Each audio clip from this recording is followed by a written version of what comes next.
নমস্কার বন্ধুরা, সুস্মিতাস রেসিপিতে আরও একটা নতুন ভিডিও দেখার জন্য তোমাদের সকলকেই স্বাগত। আমার আজকের রেসিপি ওটস দিয়ে মজাদার একটা কেকের রেসিপি। তো অসম্ভব লোভনীয় আর দুর্দান্ত এই কেকটা। তো ওটস দিয়ে এত সুন্দর কেক হয় মানে ভাবতেও পারবে না।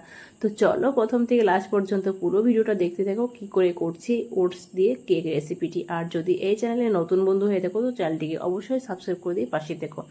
আর এর জন্য আমার লাগছে 1 কাপ মতো একদম নর্মাল আটা, আর নিয়েছি দেখো 1 কাপ মতো ওটস। তো ওটসটা কিন্তু একটু কম বেশি করে নিতেই পারো, কোনো অসুবিধে নেই। আর এইবার মিক্সার জারের মধ্যে যে 1 কাপ মতো ওটস নিয়েছি, ওটসটাকে আমি দিয়ে দিলাম। তবে আটা আমি যে নিয়েছি দেখো অনেকটাই কিন্তু আটা আছে, ওই বাটি মেপে ভরে দিয়েছি। তো সেই পরিবর্তে ওটস কিন্তু আর একটু অ্যাড করা যেতেই পারে, কিন্তু আমি দিলাম না। আর ওই বাটি মেপে আমি হাফ বাটি মতো চকলেট পাউডার মানে কোকো পাউডারটা অ্যাড করলাম। আর 1 চা চামচের 3 ভাগের 1 ভাগ দিয়ে দিচ্ছি বেকিং পাউডার। আর দিয়ে দেবো হচ্ছে 1 চা চামচের মানে 4 ভাগের 1 ভাগ দিয়ে দিচ্ছি বেকিং সোডা। তবে মানে সোডাটা মানে চাইলে এটা অ্যাভয়েড করতেই পারো। এইবার সব কিছু বেশ ভালোভাবে গুঁড়ো করে নিতে হবে। তবে আমি বলবো তোমরা যদি চাও শুধু ওটসটাকে আলাদাভাবে গুঁড়ো করে তারপরে কিন্তু এগুলো মিক্স করতেই পারো, আমি যেগুলো মিক্স করলাম। তবে আমি সব কিছু একসাথেই করলাম। এবার একটা বোলের মধ্যে নিয়ে নিচ্ছি হাফ কাপ মতো চিনি। আর এই মিষ্টিটা তোমরা তোমাদের পছন্দ অনুযায়ী দেবে। আমি এখানে হাফ কাপ মতো দিলাম, মানে একদম কম মিষ্টি কিন্তু ব্যবহার করছি। আর ওই মানে আমি যে বাটিটা মেপে দিচ্ছি সেই বাটি মেপেই দিয়ে দিলাম হাফ কাপ মতো টক দই। আর ওই বাটির মানে হাফ দিয়ে দিলাম মানে হচ্ছে সাদা তেল। এর পরিবর্তে কিন্তু বাটারও ব্যবহার করতে পারো। আর একটু ফ্লেভারের জন্য দিয়ে দিচ্ছি ভ্যানিলা এসেন্স। এটা কিন্তু পুরোটাই অপশনাল, না চাইলে নাও দিতে পারো। আর দিয়ে দিচ্ছি ওই বাটি মেপেই হচ্ছে হাফ কাপ মতো হচ্ছে দুধ দিচ্ছি। এর দুধটা কিন্তু একদম নর্মাল রুম টেম্পারেচারে রাখা। এবার সব কিছু বেশ ভালোভাবে একটা হ্যান্ড হুইস্কির সাহায্যে মিশিয়ে নিতে হবে। এবার যতক্ষণ না দই দুধ আর তেলের সাথে বেশ ভালোভাবে মানে মিক্স হচ্ছে ততক্ষণ কিন্তু আমি ফেটিয়ে নেব।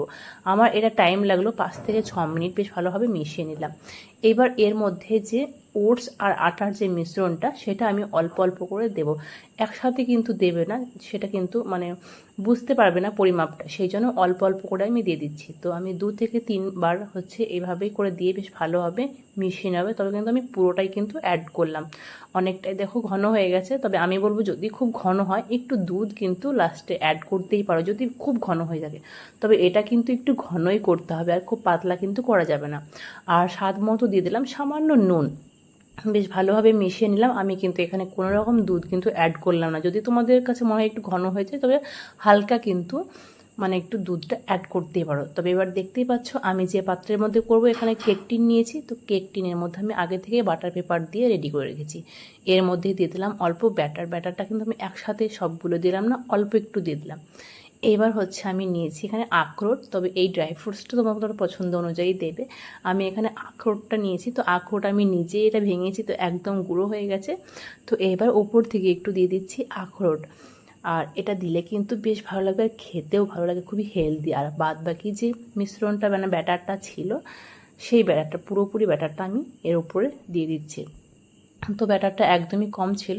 তো আর যে মানে ওটস আখরোট আর বাদবাকি যে আখরোটটা ছিল সেটা উপর থেকে দিয়ে বেশ ভালোভাবে সাজিয়ে দিলাম। এর পরিবর্তে অন্য কোনো ড্রাই ফ্রুটস কিন্তু অ্যাড করতে পারো। এবার বেশ ভালোভাবে একটু ট্যাপ করে দিতে হবে, যদি ভিতরে কোনো হাওয়া মানে বাতাস থাকে সেটা কিন্তু বেরিয়ে যাবে। আর এইবার আমি কড়াইতে করব কেকটা। তো কড়াইটা আমি একদম ঢেকে লো ফ্লেমে 10 মিনিট মতো গরম করে নিয়েছি।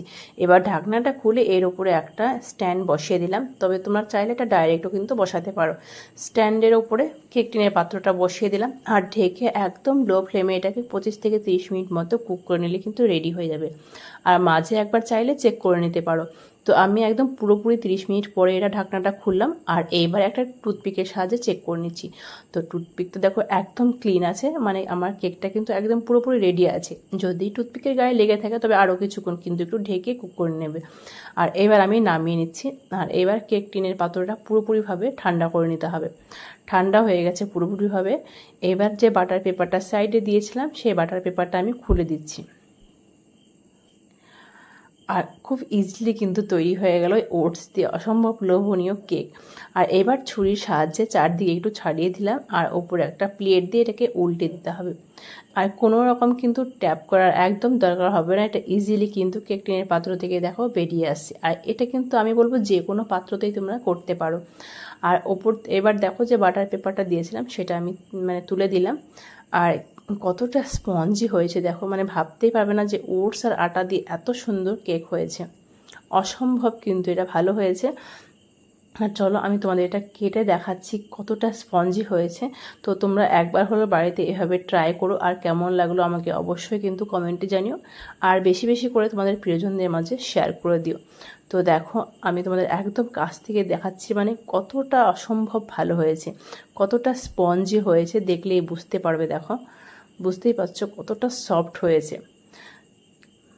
আর যদি এই ভিডিওটি ফেসবুক থেকে দেখো তো পেজটিকে ফলো করার অনুরোধ রইল, আর যদি ইউটিউব থেকে দেখো তো চ্যানেলটিকে সাবস্ক্রাইব করে দিয়ে পাশে থাকা বেল আইকনটি ক্লিক করে দিও সবার আগে নতুন কোনো রেসিপির আপডেট পেতে। আর এইবার চলো আমি দেখো 3 পিস কেক কেটে নিয়েছি, তো এটা সাজিয়ে দিলাম। আর এটা কিন্তু ছোট বড় সকলেই ভীষণ তৃপ্তি করে খাবে, মানে বিশেষ করে ছোটদের যদি এটা টিফিনে দেওয়া হয় ওরা কিন্তু তৃপ্তি করে খাবে। তো আজকের মতো এই পর্যন্তই, পরের দিন নেক্সট কোনো ভিডিওর সাথে দেখা হবে।